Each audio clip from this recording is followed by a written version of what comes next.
কেসকিবান্দির পুতের নাম সুলতান খা বাংলাদেশের সংবিধান লিখে দিব। সংবিধান তাজউদ্দিন বুঝে না, না সৈয়দ নজরুল সংবিধান বুঝে না, আসাদুজ্জামান খানরা, মনোরঞ্জন ধর, ডক্টর কামাল হোসেনরা সংবিধান বুঝে না। ওই আলী রিয়াজ বুঝে সংবিধান।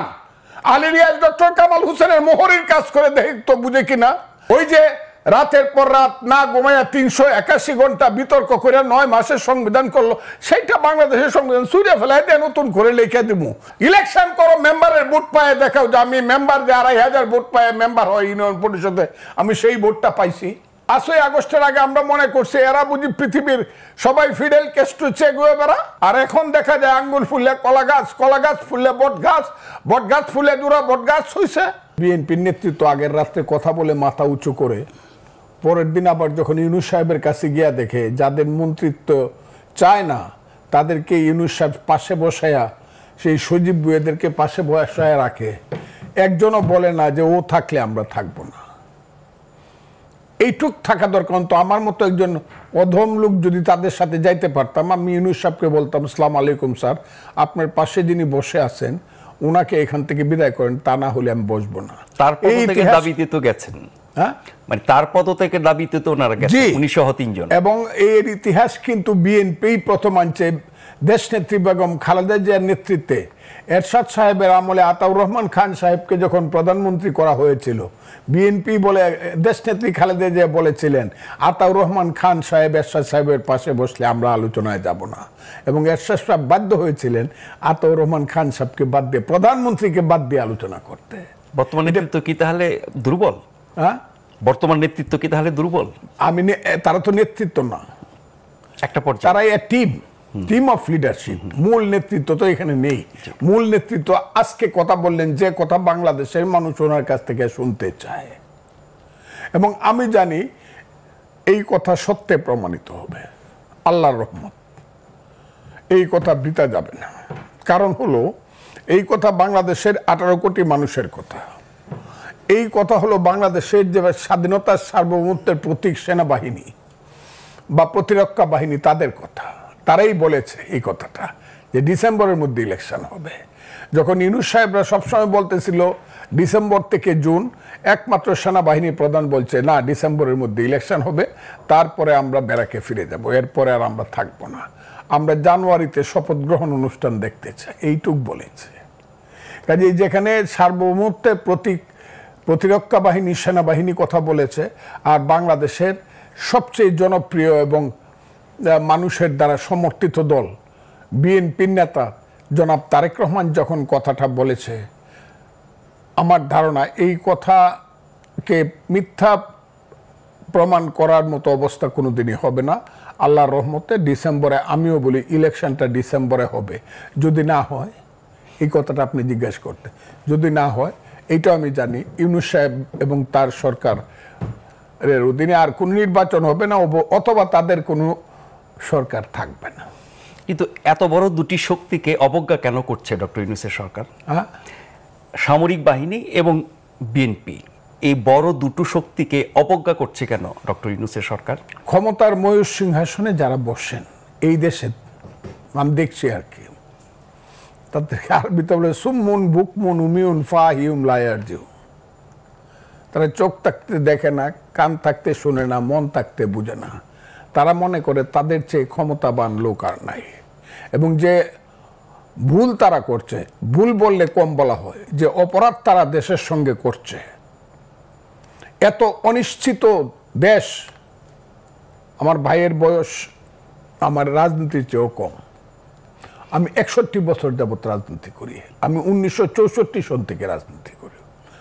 6 দশক আমার রাজনীতির অভিজ্ঞতা।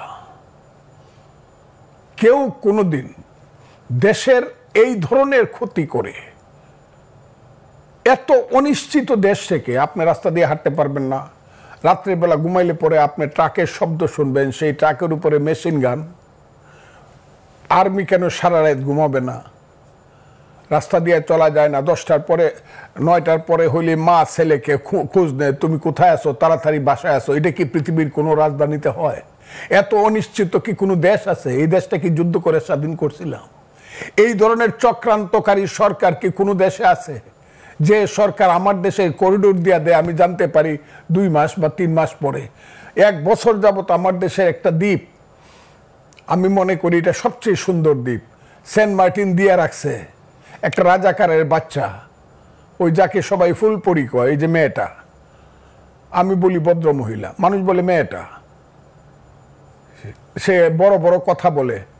1 বছর যাবত একটা স্টিমার যাইতে পারে না ওতে, মানে এই সরকার আসার পর থেকে যাইতে পারেন না সেন্ট মার্টিনে। আপনি সমুদ্র বন্দর দিয়ে দিচ্ছেন কোন কথা বলে? আপনি বলছেন যে ভালো চালাইতে পারবে তাকেই আমি দিয়ে দিব, যে সুন্দরভাবে চালাইতে পারবে। আমার দেশ সুন্দর কি অসুন্দর ইনু সাহেব আপনি কি জানেন? আপনি যুদ্ধ করছেন, দেশটাকে আপনি সৃষ্টি করছেন, আমি সৃষ্টি করছি, যারা সৃষ্টি করছে তাদের সঙ্গে আমি ছিলাম। ওই যে ইকবাল হল থেকে সবচেয়ে বেশি ছাত্র নেতৃত্ব হয়েছে মুক্তিযুদ্ধ, আমি ছিলাম। আমি দেখছি সিরাজুল আলম খানদেরকে দেখছি, তাদের নেতা বঙ্গবন্ধু শেখ মুজিবুর রহমান কিভাবে 32 নম্বরের দোতলা থেকে আঙ্গুল তুলে কথা বলতো মার্চ মাসে, সেটা আমি দেখছি। কিভাবে পতাকা হয়েছে, স্বাধীনতার গান হয়েছে, এটা কি বলে আমাদের যে জাতীয় সঙ্গীত হয়েছে, সব দেখছি। জাহিদুর রহিম কিভাবে 2টা গান পাশাপাশি গাইছে, সিরাজুল আলম খান এই 4 নেতার সামনে বৈশা, জাহিদ ভাই গানটা গানতো আমার সোনার বাংলা আমি তোমায় ভালোবাসি, জাহিদ ভাই ওই গানটা গানতো ধনধান্যে পুষ্পে ভরা আমাদেরই বসুন্ধরা। ইকবাল হলের অতে বৈশা, গেস্ট রুমে বৈশা সবাই বলল যে এই গানটা আমাদের পছন্দ হয়েছে, কারণ 2টা গানই পছন্দের, কিন্তু যেহেতু ওইটা হইল বিশ্বকবির গান, নোবেলে আমরা পছন্দ করলাম, এই গানটা বঙ্গবন্ধু জিনিসটা চয়েস করলেন। কথাগুলো খুব বুঝবেন। সেই দেশ যুদ্ধ করে স্বাধীন করছি আমার মা, মুক্তিযুদ্ধ আমার মা, মায়ের পেট থেকে আমার দেশ বেরিয়েছে, সেই মাকে আপনি বলেন আমি শাড়ি দিতে পারি না, হইতে পারে পুরান শাড়ি পরে আমার মা, আমার মাকে আমি ভালোভাবে 3 বেলা খাবার দিতে পারি না, ঔষধ দিতে পারি না আমার মা। আপনি বুঝি আইসা বলবেন এই তোর মার জমিদারের কাছে বিয়ে দিয়ে দিই, তাইলে সুন্দর বেনারসি শাড়ি পরতে পারবে, সেই মাকে আমি দিয়ে দিব? আমার চট্টগ্রাম বন্দর দিয়ে দিলে বাংলাদেশ থাকে? আমার কান্না আসে, উনার আসবে না ওইভাবে, কারণ আমি যুদ্ধ করে দেশ স্বাধীন করছি। চট্টগ্রাম বন্দর দিয়ে দিলে বাংলাদেশ থাকে কি? আপনি করিডোর দিয়ে দিতে চান, আমরা বুঝি না? আমরা বুঝি না বার্মার থেকে কালকে কি করে আমার দেশের রাষ্ট্রদূতকে বের করে দেওয়া হয়েছে কেন? ও এরা আমাদের বন্ধু রয়েছে এখনো। আমি ইউনুস সাহেব বা ইউনুস সাহেবের এইসব ধরনের ওই যে পান্ডা পুন্ডা ছেলে পেলে, আমি ফজলুর রহমান, আমি বুঝি না চীনের সঙ্গে আমার সম্পর্ক কোথায় যাবে, বার্মার সম্পর্ক আমার কোথায় যাবে। ওই জায়গাটা যে একটা গাজা উপত্যকা হবে, লেবানন হবে চিরদিনের জন্য, রাতে ঘুমাইলে পরে বোমার আওয়াজ হবে, আমি এটা বুঝি না, নাপাম বোমার আওয়াজ হবে, মেশিন গানের আওয়াজ হবে। ওই যে গাজা উপত্যকা আজকে দেখলাম 36,000 মানুষ একসাথে মারা গেছে। আমার দেশটাকে ইউনুস সাহেব নিতে চান কোথায়? দিব না আমার দেশ, আমি না খাইয়ে থাকবো। আমার দেশ যেভাবে পারি আমি বাঙালি জাতি বাংলাদেশের মন চালাবো। আপনি দিয়ে দেওয়ার কে? কে আপনি দিয়ে দেওয়ার? কে আপনাকে রাইট দিছে বাংলাদেশটাকে আপনি দিয়ে দিবেন বন্ধক? কেন দিবেন আপনি? কোন রাজনৈতিক দলের জিজ্ঞাসা করার প্রয়োজন মনে করলেন না, এমনকি জানানোরও মনে করলেন না। এখন আবার অস্বীকার করেন। কে খলিলুর রহমান বাংলাদেশের? আমি তো বললাম, আমি ওই দিনও বলছি, আজকেও বলি, ফজলুর রহমান যাকে চিনে না সে বাংলাদেশের নিরাপত্তা বাহিনীর লিডার হয় কেমনে? প্রতিরক্ষা বাহিনীর সে মন্ত্রী হয় কেমনে? দায়িত্ববান লোক হয় খলিলুর রহমান। ইতিহাস তো আমি দেখি 2001 সালে তারা কি ছিল? একটা প্রাইভেট সেক্রেটারি ছিল। ওই প্রাইভেট সেক্রেটারি বাম হাতের নিচে থাকে রাজনীতিবিদের। গেঞ্জি যত দামি হোক কেউ শার্টের উপরে পরে না, আমলা যত বড়ই হোক রাজনীতিবিদের চেয়ে সে বড় না। আপনি ওই 11টা মানুষকে আনছেন আপনি মার্কিন নাগরিক হিসাবে, বিদেশি নাগরিক। আমি এদেরকে বলি 1757 সালের রবার্ট ক্লাইভ। সেই রবার্ট ক্লাইভ সাদা ছিল, এরা হইল কালো রবার্ট ক্লাইভ। এদেরকে দিয়ে আপনি আমার দেশের সংবিধান বদল করবেন? যে সংবিধান 30 লক্ষ লোকের রক্তের আকরে লেখা সংবিধান, ও সংবিধান তাজউদ্দিন বুঝে না, না সৈয়দ নজরুল সংবিধান বুঝে না, আসাদুজ্জামান খানরা, মনোরঞ্জন দত্ত, ডক্টর কামাল হোসেনরা সংবিধান বুঝে না। ওই আলী রিয়াজ বুঝে সংবিধান। আলী রিয়াজ ডক্টর কামাল হোসেনের মোহরির কাজ করে দেখতো বুঝে কিনা। ডিক্টেশন নিতে পারে কিনা?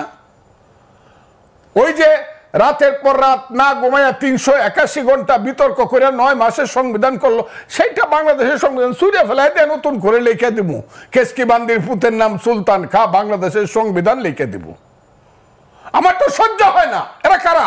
ইলেকশন করো, মেম্বারের ভোট পায় দেখাও যে আমি মেম্বার যে 2500 ভোট পায় মেম্বার হয় ইউনিয়ন পরিষদে, আমি সেই ভোটটা পাইছি, দেখাও। বাপের বেটা হইলে গোপনে করো কেন? সকালবেলা একরকম কও, বিকালবেলা আর একরকম কও, অন্ধকারে রাখো, মানুষকে মুনাফেকের মতো বিশ্বাসঘাতকতা করো, ছোট ছোট বাচ্চাদেরকে দিয়ে চিলড্রেন পার্টি করাও, আর মাথার মধ্যে হাত দিয়ে বলো তোমরা হবা বাংলাদেশের নেতা।